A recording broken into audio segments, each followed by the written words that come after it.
こんにちは。旅と鉄道のチャンネルです。今回は JR 神戸線の舞子駅から始めたいと思います。この駅は山陽電車の舞子公園駅と隣接しておりまして、駅前からは明石海峡大橋がドドンと見える、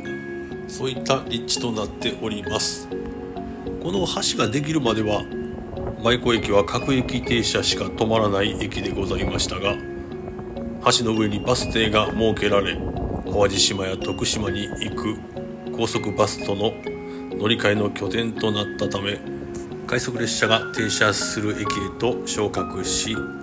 お隣の山陽電車の方も特急停車駅と変わったわけでございます。今回はこの舞子駅付近を紹介するのではなく、淡路島を越えて四国は徳島の鳴門が目的地でございますが、この舞子駅周辺もなかなか整備されておりまして、今度また立ち寄りたいと思います。一つだけ代表的な異常閣孫文記念館だけちょっと紹介したいと思います。一応孫文は中国国民党という今台湾にある政党の初代党首といいますか、党を立ち上げた人になります。その後いろいろありまして、亡命生活のような形で日本で晩年を過ごしたというのがこちらとなっております。ただこの孫文さんもこのようなどでかい橋がこの建物の隣に立つことになろうとは予想していなかったことでしょう。ではすぐお隣になりますが、高速舞子バス乗り場にやってまいりました。エレベーターとエスカレーターどちらもございますが、5階に上がってきますと、このような高速道路沿いのバス停に上がってこれます。5階ですが、多分ビルの高さで言いますと10階建てぐらいの高さになろうかと思われます。さて、この乗り場からは様々な行き先のバスが設定されておりまして、まず淡路島には7カ所の行き先があります。それから四国方面ですが、こちらの方は11カ所の行き先となっております。途中もちろん様々なバス停がありますので、目的地の数は無数にあるということでございますが、今回は JR 西日本バスの徳島行きの便で一つ目の停留所鳴門公園まで行ってみたいと思います。では午前10時10分高速舞子を出発です。日本 JR バスご利用くださいまして誠にありがとうございます。アワエクスプレス神戸57号徳島駅行きでございます。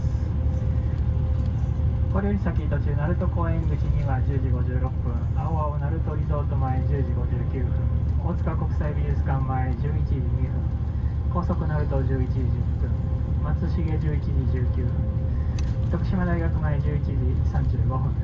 終着徳島駅には11時41分の到着を予定いたしております。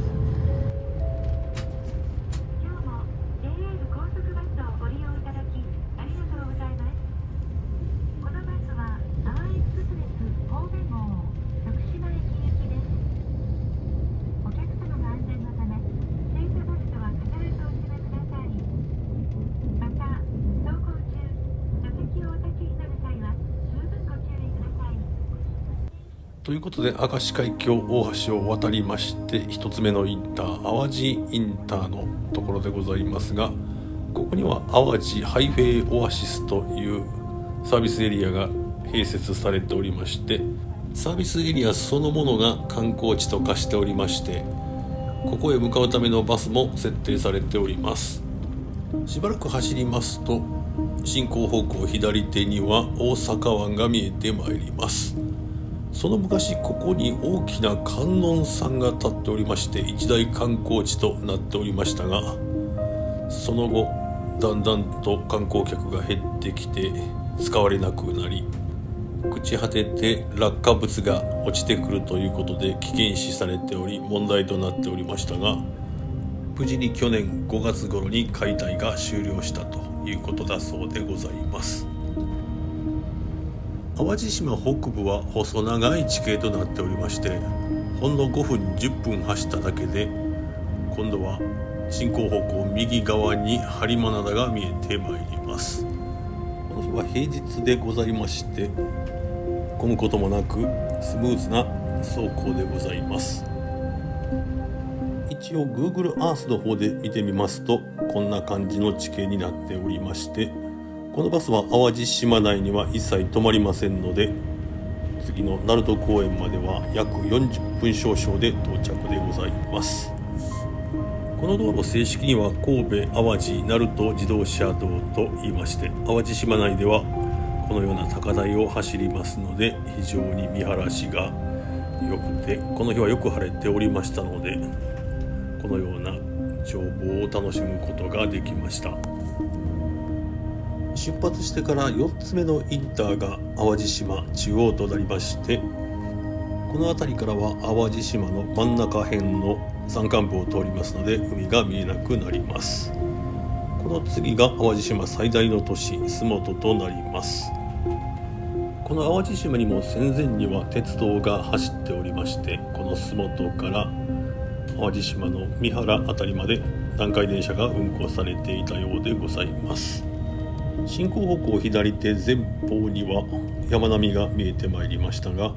こちらの方が淡路島最大の山地であります出流派山地となります。一番高いところは600メートルほどですが、そこの山の名前が出流派山となります。洲本のお隣が南端三原インター、その次が淡路島最後の淡路島南となります。あとバスの設備についてですが、充電 OK、 トイレ付きとなっておりまして、あと Wi-Fi もありますので快適に過ごすことができます。では最後のインター、淡路島南インターのちょっと手前ぐらいから前方には渦の丘大鳴門橋記念館が見えてまいります。今回は淡路島側からは行きませんが、簡単に説明しますと、インターがあり、サービスエリア、道の駅、それから渦巻きテラスなどなど、淡路島側にも楽しめるスポットがたくさんあるということでございます。では前方右側には大鳴門橋が見えてまいりました。この橋を渡りますと一つ目のバス停鳴門公園口に到着しますので、ちょっと運賃の方を用意したいと思いますが、舞子公園からは3100円、始発の三宮からですと3600円となります。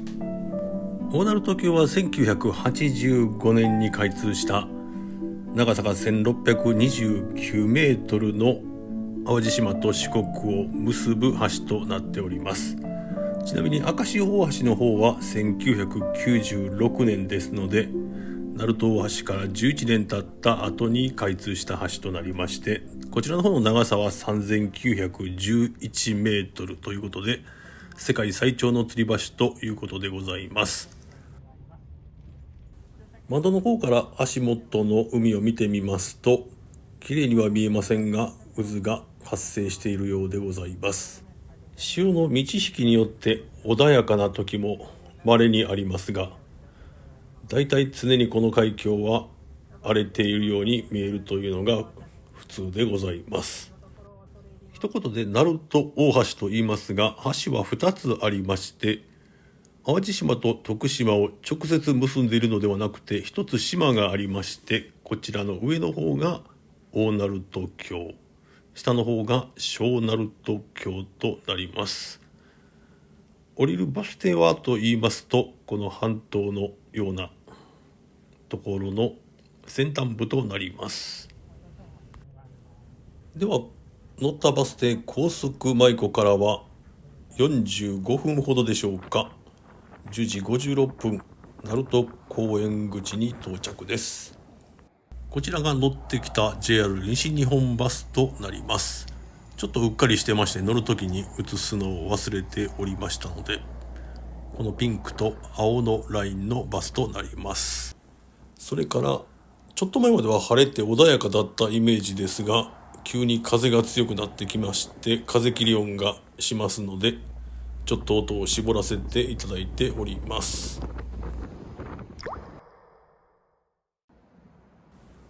ではバス停から5分ほど歩いてまいりました。戻る形で橋のたもとにやってきたわけでございますが、この橋の下にあるのが渦の道となります。ちょうど都合よく干潮の時間のちょっと手前ぐらいに到着できまして、ここはちょっと廊下が長くて500メートルぐらいありそうですが、5分少々歩くような形でこういった通路が伸びております。潮の流れは干潮ということですので、播磨灘の海の水が大阪湾の方に流れていくという形となります。これが逆に満潮の手前の時間になりますと、大阪湾から播磨灘の方に海水が流れていくということでございます。通路のところどころこのように下が覗けるようなガラス窓がございますので、ちらっと覗いております。ここは高速道路の真下に当たりまして、この上には車がビュンビュン走っているという形になっております。この時はちょっと曇ってまして見えませんでしたが、晴れていればこのような島影が見えるようでございます。こちらが渦潮観光船になります。ちょっとアップしまして、ここだけを見てみますと、嵐の中を行く船といった様相でございますが、もちろん安全でございます。以前は渦潮を見ようと思いますと観光船に乗る必要がございましたが、現在はこの渦の道ができましたので、こちらの方が観光の需要としては高いようでございます。もっともこちらに来てからさらに観光船に乗られる方も多くおられるようです。では随分歩きましたが、展望室に到着です。ここは足元のガラス窓が多いですが、渦の発生する場所は決まっているわけではなくて、今回はここからは見ることができませんでした。西の方の播磨灘側に目をやりますとこんな感じで、向こうに見えているのが孫崎灯台と孫崎展望台となります。では少しくどくなるかもしれませんが、渦潮をご覧くださいませ。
では渦の道を後にしまして、今度は高速道路を渡って反対側の展望台